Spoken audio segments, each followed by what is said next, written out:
నా జీవితంలో మరవలేనటువంటి రోజు, మరవలేనటువంటి క్షణం కూడా. ఎందుకంటే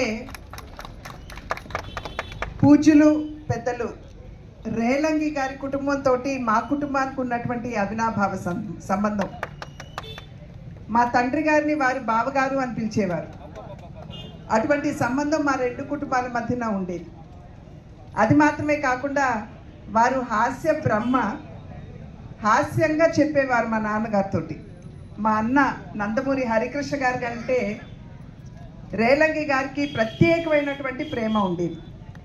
కనుక వారు హాస్యంగా చెప్పేవారు మా నాన్నగారితో, నాకు ఆడపిల్లలు లేరు, ఒక చక్కటి అమ్మాయిని నేను దత్తత తీసుకుంటాను, పాలు పెరుగు మీగడతోటి ఆ అమ్మాయిని పెంచుతాను, కానీ మీరు ఇవ్వాల్సినటువంటి వాగ్దానం ఆ అమ్మాయిని మీ హరికృష్ణ గారికి ఇచ్చి పెళ్లి చేయండి అని చెప్పి వారు అనేక సందర్భాల్లో మా నాన్నగారితో హాస్యం ఆడేవారు. అటువంటి రేలంగి గారి విగ్రహావిష్కరణ మహనీయుల యొక్క ఎదుగుదలని ఎవరు ఆపలేరో, అదేవిధంగా వారి విగ్రహ ప్రతిష్టాపనకి ఎన్ని అవరోధాలు కలిగించినా కూడా ఇక్కడ ఉన్నటువంటి వారి సన్నిహితులు, వారి శ్రేయోభిలాషులు ఎవరైతే ఉన్నారో వారి సంకల్పం చాలా బలీయమైనటువంటి సందర్భంలోనే ఇవాళ ఈ కార్యక్రమాన్ని మనం చేసుకోగలుగుతున్నామని చెప్పి నేను గట్టిగా విశ్వసిస్తున్నటువంటి విషయం. సాధారణంగా ఎవరైనా సరే సినిమాలో యాక్టింగ్ చేసేటువంటి వారు ఉన్నారంటే రెండు భావాల్ని స్క్రీన్ మీద వ్యక్తపరచడం చాలా చాలా కష్టం. ఒకటి హాస్యాన్ని పండించడం, రెండు కెమెరా ముందు ఏడవడం. ఈ రెండు అద్భుతంగా చేయగలిగినటువంటి వారు అద్భుతమైనటువంటి నటులు అని చెప్పి చాలామంది విశ్వసిస్తున్నటువంటి విషయం. రేలంగి గారు హాస్యాన్ని నిజంగా పండించారు కనుకనే వారు హాస్య బ్రహ్మ. హాస్యాన్ని పండించడం అంటే ఏదో కెమెరా ముందుకు వచ్చి నాలుగు మాటలు ఏదో డైలాగ్ రైటర్ ఇచ్చారు కాబట్టి మాట్లాడేసి, డైరెక్టర్ గారు ఇటు చూడండి అటు చూడండి అని చెప్పి అన్నారు కాబట్టి అట్లా చూసేసి నటించినంత మాత్రాన మన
అందరికీ నమస్కారం.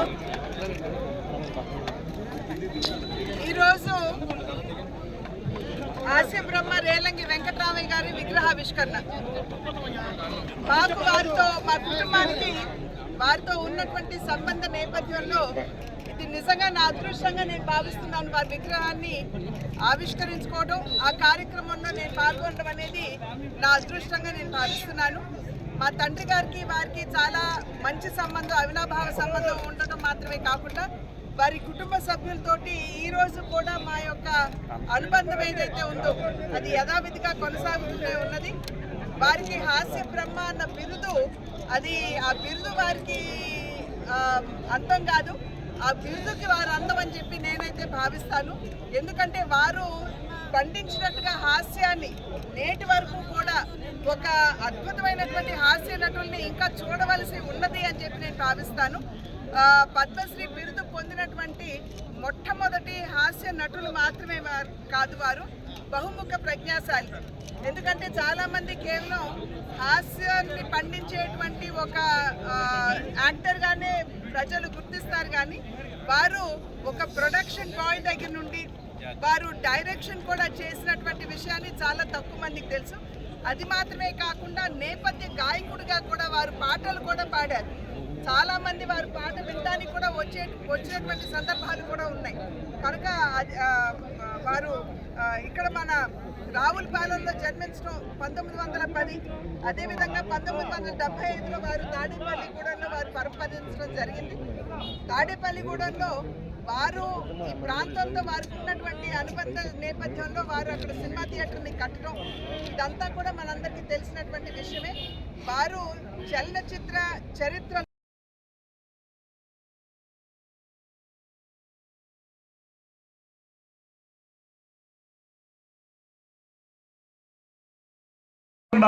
పారితోషికాన్ని కూడా పొందగలిగినటువంటి నటుడు రేలంగి వెంకట్రామయ్య గారు అనేటువంటి మాట కూడా ఈ సందర్భంగా తెలియజేయాలి. అటువంటి రేలంగి గారి విగ్రహావిష్కరణ రాజమండ్రిలో జరుగుతుందంటే మిత్రులు బుట్టికి శ్రీనివాస్ గారు కానీ, రెడ్డిరాజు గారు కానీ, ఇతర మిత్రులు కానీ వచ్చినప్పుడు నేను ఆదిరెడ్డి అప్పారావు గారు ఇప్పటికే దీని మీద కొంచెం ముందుకు వెళ్ళారన్నప్పుడు కలెక్టర్ గారితో నేను కూడా మాట్లాడడం జరిగింది. ఒక మాట అయితే స్పష్టంగా చెప్పాలి, కలెక్టర్ గారు కూడా ఎంత బాగా స్పందించారంటే ఆయన పద్మశ్రీ అండి, ఆయన విగ్రహాన్ని పెట్టుకోవడం అనేది మనందరికీ లభించిన అదృష్టం అండి అనేటువంటి మాట వారు కూడా తెలియజేయడం జరిగింది. నేను ఒక్కటే మనవి చేస్తున్నాను, తెలుగు సినీ రంగంలో ఒక ఎన్టీ రామారావు గారు, ఒక అక్కినేని నాగేశ్వరరావు గారు, ఒక ఎస్వి రంగారావు గారు, ఒక రేలంగి వెంకటరామయ్య గారు, ఒక సూర్యకాంతం గారు, ఇలాంటి వాళ్ళు ఎవరైతే ఉన్నారో వీళ్ళందరూ కులాలకి మతాలకి అతీతంగా మన జీవితంలో చిరస్థాయిగా పేరు తెచ్చుకున్నటువంటి నటులు వాళ్ళు. అలాంటి వారి యొక్క విగ్రహావిష్కరణ చేసుకోవడం ద్వారా, ఆ విగ్రహాన్ని చూడటం ద్వారా మనం కూడా స్ఫూర్తి పొందాలి. ఆ స్ఫూర్తి ద్వారా ప్రజలకి మంచి చేయాలనేటువంటి ఆలోచన చేయాలనేటువంటి మాటని ఈ సందర్భంగా మనవి చేస్తూ, రేలంగి వెంకటరామయ్య గారి యొక్క సినిమా మనందరం కూడా పదే పదే చూసేది మాయాబజార్. మాయాబజార్లో ఎంత అద్భుతంగా ఆయన నటన కౌశలాన్ని చూపిస్తారో మనందరికీ తెలిసిందే. అటువంటి డిక్షన్ కానీ, హావభావాలు కానీ, టైమింగ్, ఇందాక ఎంపీ గారు చెప్పారు, ఆ టైమింగ్ కానీ అద్భుతంగా ఉన్నటువంటి నటులు శ్రీ రేలంగి వెంకటరామయ్య గారు. ఆయనకి ఈ విగ్రహావిష్కరణలో పాల్గొనడం ద్వారా మేము కూడా భక్త్యంజలిని ఘటించేటువంటి అవకాశాన్ని ఇచ్చినటువంటి శెట్టిబలిజ గౌడ సంఘం వారందరికీ కూడా నమస్సుమాంజలి తెలియజేసుకుంటూ, భారతీయ చలనచిత్ర సీమలోనే ఒక హాస్య నటునికి పద్మశ్రీ రావటం అనేటువంటిది రేలంగి గారితోనే మొదలైందనేటువంటి విషయాన్ని మీ అందరికీ నేను ఈ సందర్భంగా మనవి చేస్తున్నాను. నాకు లభించినటువంటి ప్రత్యేకమైన అదృష్టం ఏంటంటే, నేను సినిమాటోగ్రఫీ మంత్రిగా ఉన్న సందర్భంలో అదే సినిమా రంగానికి చెందినటువంటి సుప్రసిద్ధ నటులు శ్రీ రేలంగి గారి విగ్రహావిష్కరణ కార్యక్రమంలో నేను పాలు పంచుకోవడం అనేది నాకు లభించినటువంటి పూర్వజన్మ సుకృతం అనేటువంటి మాటను కూడా ఈ సందర్భంగా మనవి చేస్తున్నాను. రేలంగి గారు అద్భుతమైనటువంటి నటుడు అనటంలో ఎటువంటి అనుమానం లేదు. హాస్య నటుడు అనేటువంటి పదంతో ఆయన్ని అంతవరకే పరిమితం చేయడం కూడా నాకు ఇష్టం లేదు. నవరసాల్ని పలికించగలిగేటువంటి అద్భుతమైనటువంటి నటులు శ్రీ రేలంగి గారు అనేటువంటి మాటని ఈ సందర్భంగా మనవి చేయాలి. ఆయన చూపించినటువంటి హావభావాలు, రేలంగి గారికి ముందు కానీ ఆ తర్వాత కానీ అనేక మంది నటులు వచ్చారు హాస్య నటులుగా.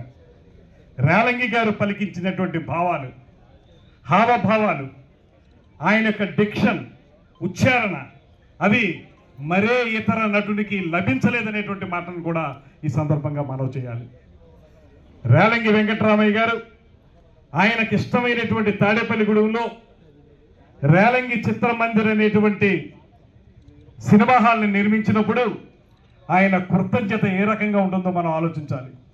అప్పటికి సినిమా రంగంలో లబ్ధ ప్రతిష్ఠులైనటువంటి అనేక మంది నాయకులు ఉన్నప్పటికీ కూడా ఆయనకి సరైనటువంటి అవకాశం ఇచ్చి ఆయన్ని బిజీ ఆర్టిస్ట్గా రూపుదిద్దినటువంటి అలనాటి ప్రసిద్ధ దర్శకులు కేవి రెడ్డి గారి చేత ఆ హాల్ని ప్రారంభించినటువంటి సంగతిని మనందరూ గుర్తుంచుకోవాలి.